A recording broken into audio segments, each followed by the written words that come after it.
Tem tempo pra uma história?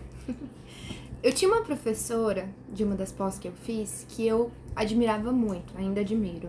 E a forma como ela dava aula era incrível. Ela é inteligentíssima, assim, muito.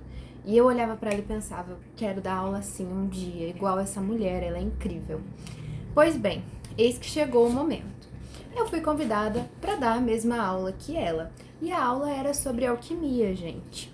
E eu, mais do que depressa, me inspirei toda nela. Eu não copiei, veja bem que é diferente, não copiei. Eu me inspirei porque, afinal, ela era a persona de professora que eu queria ser. E aí eu fui, morrendo de medo. Aí era a primeira vez que eu ia dar aquela aula. Eu não tinha muita experiência ainda, eu fui morrendo de medo. E o resultado não foi bom. Na verdade, foi bem ruim mesmo. E durante todo o tempo que eu fiquei tentando fazer a minha aula ser parecida com a aula dela, foi ruim. Bem ruim. Desculpa, gente, que ouviu essa aula. E aí, só depois que eu já tava, assim, frustrada, pensando que eu era uma fraude e que eu tinha ficado muito ruim e dane-se, já tava tudo perdido, chutei o balde. E eu me soltei, comecei a falar do jeito que eu queria, inclusive fazer minhas gracinhas nas aulas, os exemplos que eu costumo dar. E incrivelmente a aula andou, gente, olha só, que louco, né?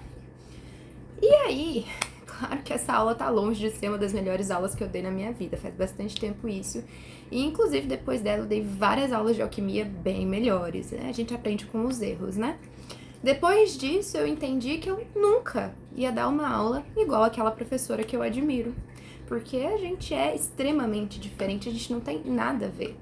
E ela vai continuar sendo brilhante, inteligente e uma inspiração pra mim. E eu sigo pelo meu caminho, do meu jeito, né? Porque a gente não é igual.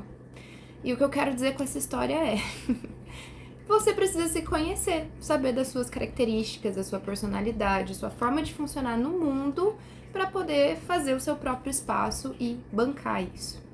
Os ônus e os bônus que vem disso é uma conversa para outra hora, para outro momento. Mas era essa a história que eu queria contar pra vocês. A gente precisa se conhecer e é sobre isso o primeiro episódio do podcast. Só vou falar disso por enquanto, hein? Anotem aí, dia 1º, gente.